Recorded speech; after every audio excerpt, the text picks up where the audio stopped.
Regalo niya po yan sa akin bilang anak niya. Hindi naman po importante sa akin yung laptop eh. Yung importante po sa akin, yung naisip po ko ng tatay ko na bigyan ako ng regalo. Kung ano man ang maging desisyon mo dito sa regalo ng tatay mo, maintindihan ko. Hindi sa'yo yan! Teka, sulat to ng daddy ko ah. Bakit ka binigyan ng laptop ng daddy ko? 2 buwan na kasi hindi nasasweldohan yung mga tao sa ospital. Okay. Nag-mismanage yung funds. Huwag mo nang problemahin yung pasahod mo sa mga tao. Ako na sasagot doon. Ho? Pati yung problema na dala niya ng asawa mo si Moira, yung mismanagement ng pondo ng ospital, ako na rin ang gagawa ng paraan. One way or another, malalaman din niya. Sasabihin niyo po kay Zoe yung totoo? Ayaw ng mami ni Zoe na malaman niya. Pero she has to know it.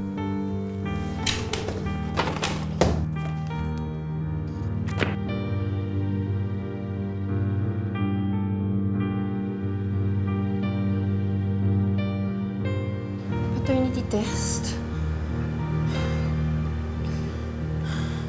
May ibang anak ang daddy ko?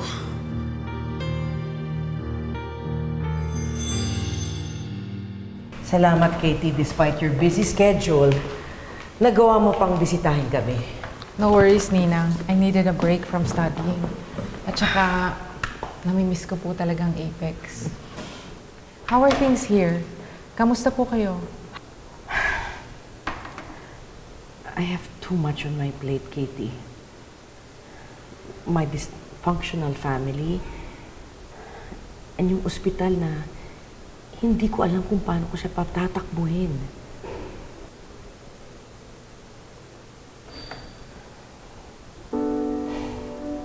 Eto nga, oh. Kinukulit ako ng financial advisor ko dahil meron daw siyang interested buyer for my controlling shares dito sa Apex. Ninang, maybe it's the universe giving you a solution to one of your problems. What do you mean? Na-mention niyo na po sa akin before that Apex is bleeding money na nagawan lang ng paraan ni Ninong RJ na mabayaran ng mga tao. Paano po sa next payday?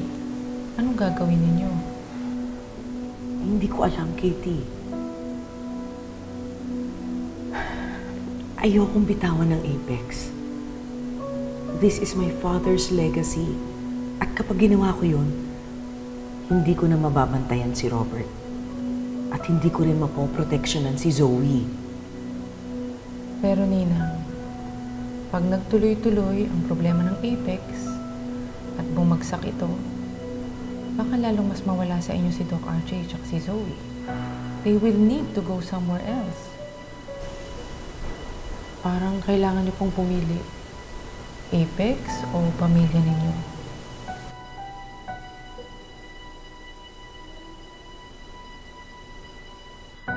Ito yung paternity test na nakita ko dati.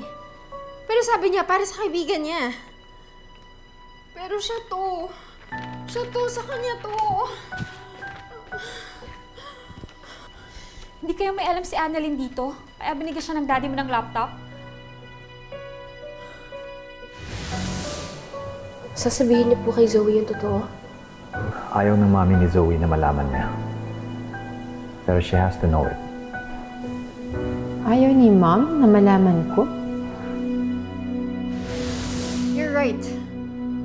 She's blackmailing Dad. Kasi alam niyang may anak siya sa labas.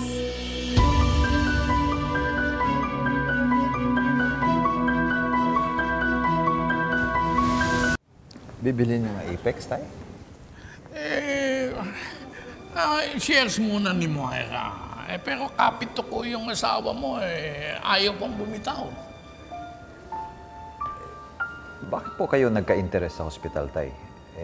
Parang ang layo naman sa mall business. Malayo nga sa akin, pero malapit naman sa puso mo. Alam mo yan, si Moira ay nagmamatigas lang yan. Pero ngayon, wala na siyang magagawa kundi ibenta ang shares niya at saka pumayag siyang iba na mag-manage nitong ospital. Ikaw, kung gusto mo, ayos na ako sa pagiging medical director, Tay. Oh. Ayun, sinasabi ko na nga ba eh. Bibigay din si Moira. Handa na daw siyang ibenta yung shares niya. Alam po ba niya na kayo ang bibili? Siyempre, hindi. Eh baka umatras pa yung asawa mo eh. Pero sasabihin ko sa kanya pag nagkabentahan na. At saka, sa pamilya pa rin naman maiiwan eh. Pag nagpakatino yung anak mo, may mamanahin siyang ospital. Oh, tara. Tara.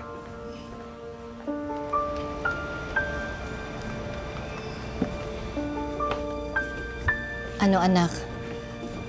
Nakapag-desisyon ka na ba?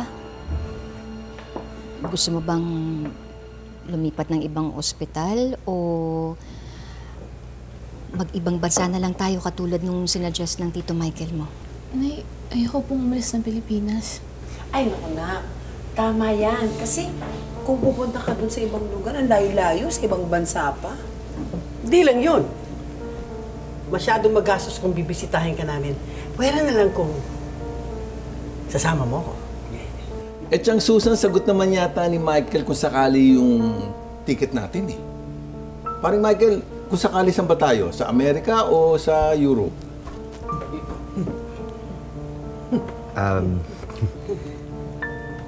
Kung ayaw mo mag-ibang bansa, baka naman yung suggestion ng nanay mo na lumipat ng ospital, anak. Baka okay sa'yo yun. Sayang naman po yung 1 taon po na residency ko. Ay, bakit? Hindi ba yun counted kapag lumipat ka ng ibang ospital? Hindi ko na po alam. Na, magaling ka naman, doktor eh. Kung uulit ka man, sigurado ko kakayanin mo yun. Tsaka, ikaw lang naman iniisip namin ng nanay mo eh. Baka kasi nahihirapan ka sa Apex dahil sa sitwasyon ninyo ni Zoe. Anak, pwede bang pag-isipan mo munang mabuti bago ka magdesisyon? Sige po na, pag-iisipan ko po. Tignan din po muna natin kung ano pa mangyayari sa mga susunod na araw. Pag di pa rin po kami naging okay ni Zoe, baka yun na nga po yung senyales para umalis po ako ng Apex.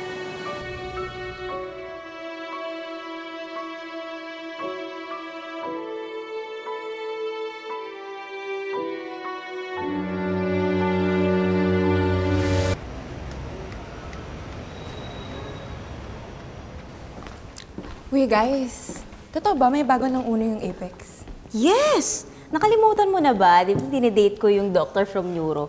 At ang sabi niya, binenta na ni Ma'am Moira ang majority ng shares niya dito sa Apex. Eh di mawawala na siya sa Apex. Eh di good yun para sa'yo, Annalyn. Congrats! Hindi ko naman siya gusto mawala dito eh. Ang gusto ko, magkaayos kami.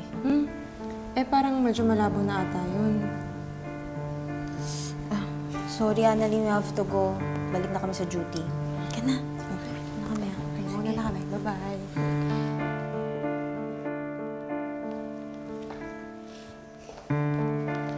Annalyn. Bakit, Zoe? I just want to ask you about this. Anong alam mo sa paternity test na pinagawa ng daddy ko? Huh? Alam mo ba na may anak siya sa labas?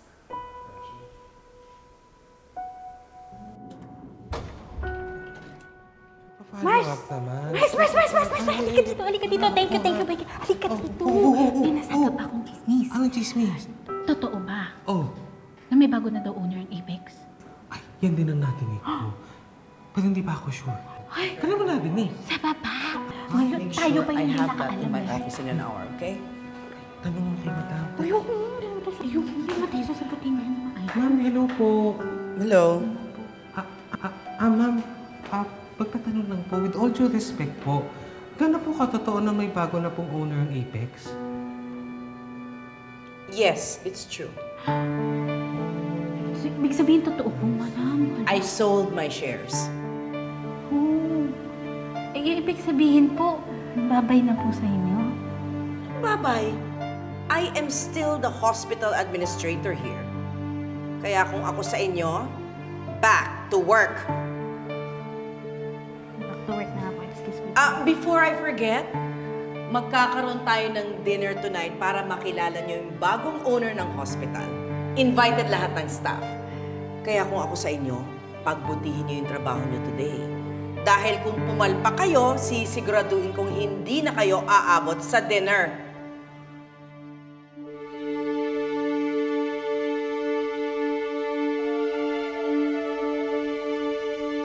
Hindi, Zoe.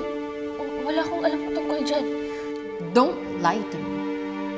This is the reason kung bakit kaya binigyan ng laptop, di ba? This is the reason kaya kung bakit pag nag-aaway tayo, ikaw ang laging kinakampihan. You found out about his secret and you're blackmailing him. Hindi, Zoe. Wala talaga akong alam dyan. At saka baka mamaya, hindi naman yan sa daddy mo. Baka mamaya sa ibang tao yan, di ba? No. This is him. It's him and his bastard child.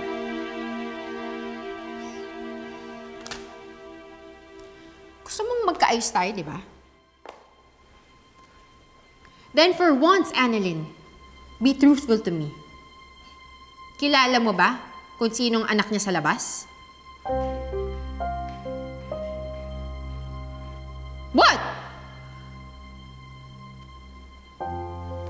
Hindi ko kilala. Ano yung pinag-uusapan niyo ni Dad? Na hindi ko dapat malaman. Na ayaw ni Mom, pero kailangan ko malaman. Ano kasi, si daddy mo, gusto niya kasi na palipatin ka daw ng ospital. Eh kaso ayaw ni mami mo kasi, sayang daw yung residency mo eh. What? That's it? That's his big secret?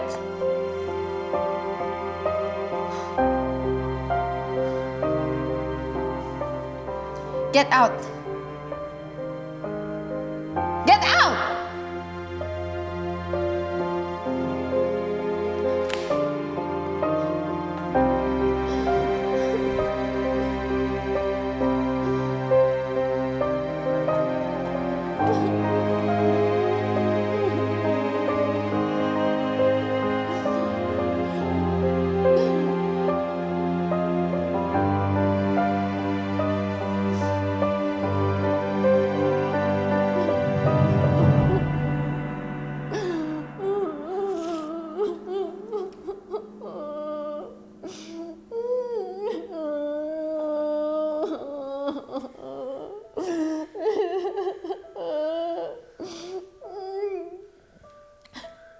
Wala lang. Alam mo, kala ko, he was this pure and upright man. I had doubts pa nga eh, na may babae siya. Akala ko paranoid lang yung mommy ko. Pero this hurts so much. This hurts so much na nagkaroon siya ng anak sa iba. Bakit? Kasi alam mo, ibig sabihin lang nito, we were not enough for him. I'm not enough for him. So, hindi totoo yan. Hindi mo kasalanan kung bakit may anak sa iba yung tatay mo. Hindi natin kasalanan yung mga ginagawa ng mga magulang natin.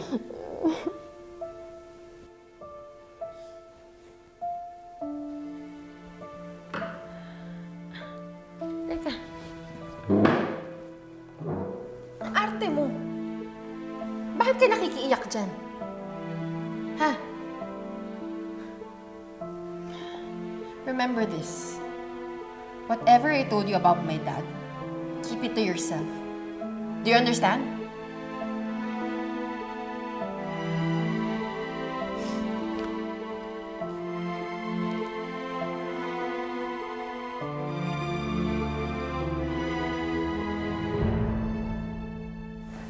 Sino kayang bagong owner ng Apex? Malala. Dok. Dr. Santos, alam mo na ba na may dinner tayo mamaya for the new owner of the hospital. May new owner po ang Apex? Yes, Doktora. We expect all our residents to be there later, so make sure na hindi ka mawawala, ha? Dok, kailangan ko po kayo makausap. Ray, pwede mo ba kami iiwan sandali? Yeah. Okay. Sige, I'll go ahead. Ano yung problema, anak?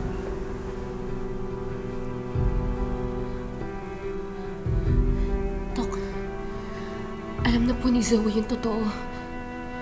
Anong ibig mo sabihin? Nakita niya po kasi yung DNA test na pinagawa niya po para sa ating dalawa. Alam niya po na may iba po kayong anak.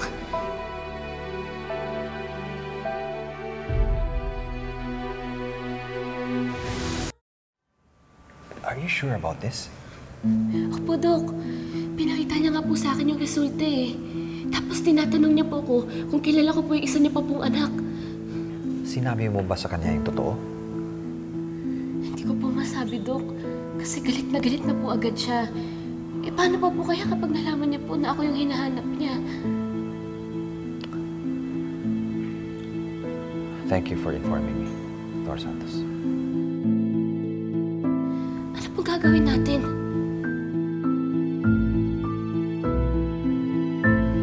Annalyn knows something. Ayaw niya lang magsalita.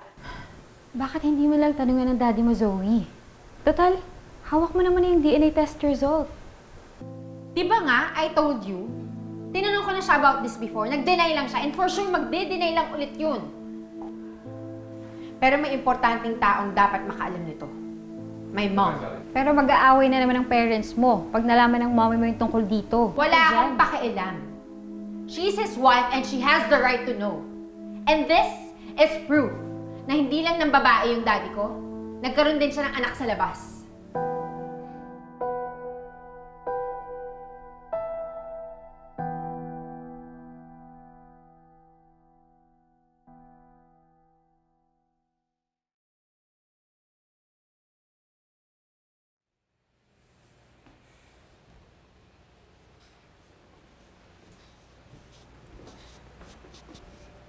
May problema ba?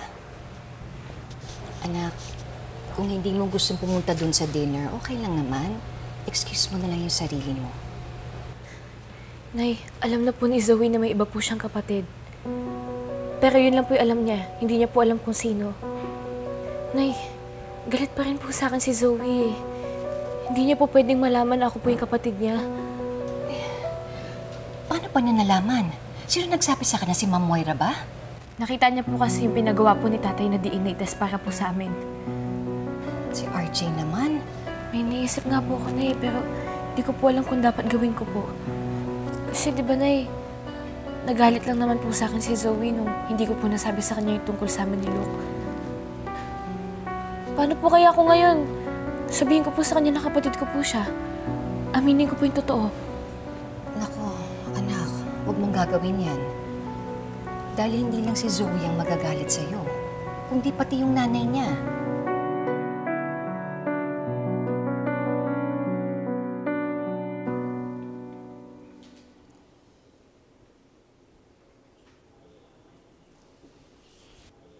Oh, anak, bakit hindi ka pa bihis? Aren't you going to the dinner?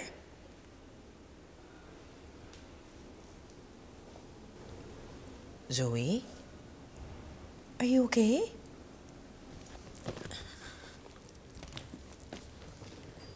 Nagagalit ka ba sa akin?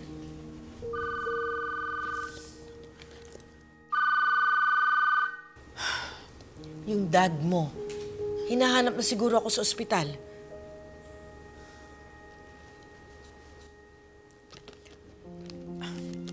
Listen, Zoe. Kung ayaw mo kong kausapin, it's okay. But I'm going to be late. Wait, Mom. There's something I need to tell you. What is it?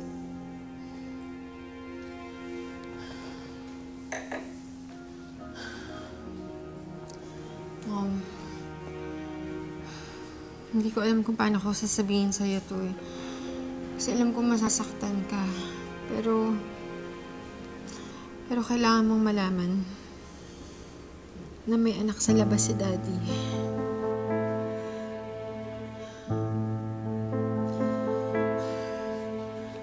Here. I saw this sa office niya. Proof na may anak siya sa iba.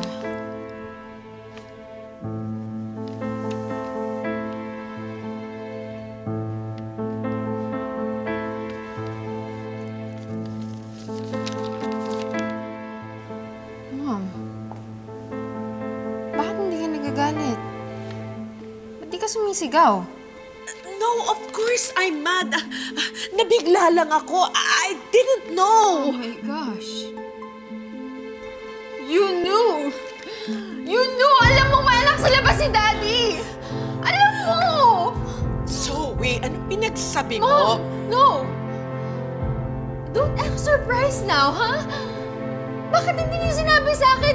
Bakit niyo tinago sa akin to? Zoe, please. Kung ayaw mo pumunta ng dinner, I have to go. I'm so sorry. No! You're not leaving until you answer my question. Sino ang anak sa labas ni Daddy? Sino?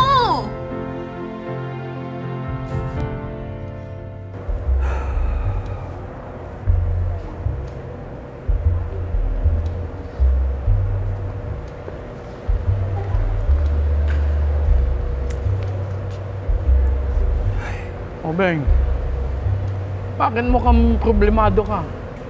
Si Moira kasi po, hindi sumasagot. Ay, hindi ba pupunta din dito yung asawa mo? Ay, bakit kailangan mo pantawagan? May family issue lang po. Ay, nako, sana'y maayos agad yung family issue na yan.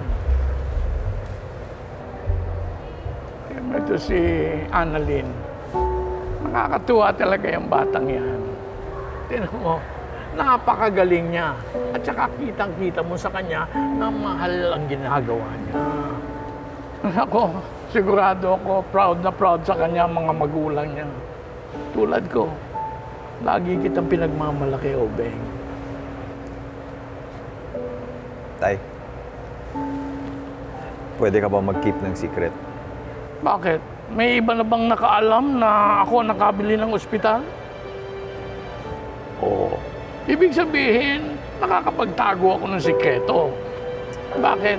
Ano ba sikreto mo? Tungkol po sa isa ko pang anak. Lente, may isa ka pang anak bukod kay Zoe? Ay, sino? Anong pangalan? Dr. Santos?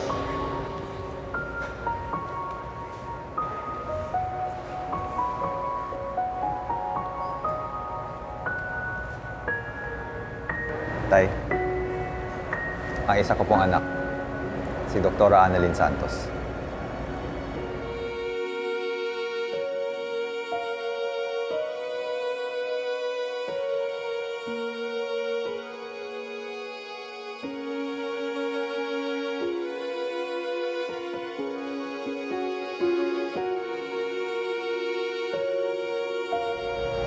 Apo?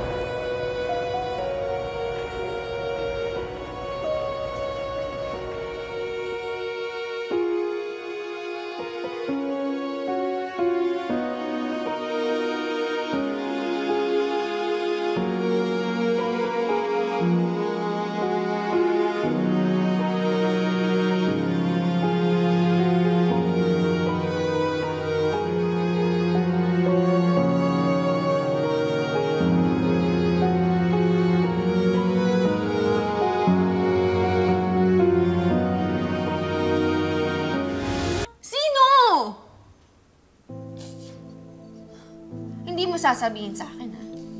Pag hindi mo sinabi sa akin, pupunta ako kay Dad at itatanong ko sa kanya. Hindi ko nga alam eh! No, you're lying! Bakit mo ba siya pinoprotektahan? I am not protecting her! Her? So, alam mo na babae yung anak niya? Ha? Zoe? No! Don't tell me. I'll despise you more than that. I deserve to know the truth. Zoe, hindi lahat ng katotohanan nakakabuti at deserve mong malaman.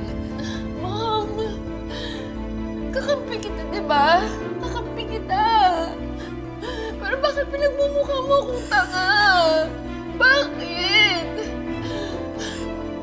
Alam mo, mabuti pa si Annalyn eh. Kahit lagi ko siya inaaway, I know that she still cares for me. Mabuti pa si Annalyn. Willing siya sabihin sa akin yung kay Luke. Pero naunahan ko lang siya eh. Alam mo, mabuti pa si Annalyn. It's her! What? Si Annalyn, ang anak sa labas ng daddy mo.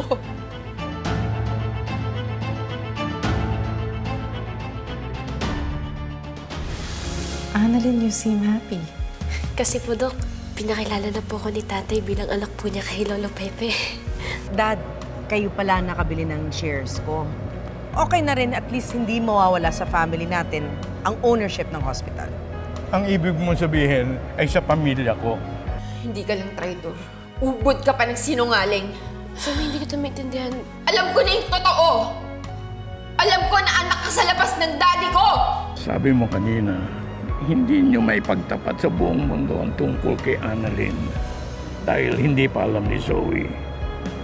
Pero ngayong alam na ni Zoe, anong gagawin mo? Please. Gusto ko lang naman makasama yung kapatid ko eh. Please. We will never be sisters!